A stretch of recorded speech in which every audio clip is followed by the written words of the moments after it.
Hello students, parents and my dear friends. I am Sunil Kaushal. I am the teacher of mathematics. I would like to discuss what is actually maths. Mathematics is the branch of science which deals with shapes, algebra, calculus, other contents of maths in which calculation is there.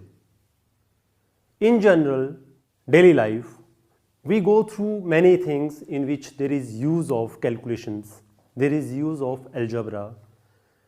We read science, physics, chemistry, biology, everywhere, even though in every kind of machines, there is use of calculations, heights, shapes and many other things which are related to calculations.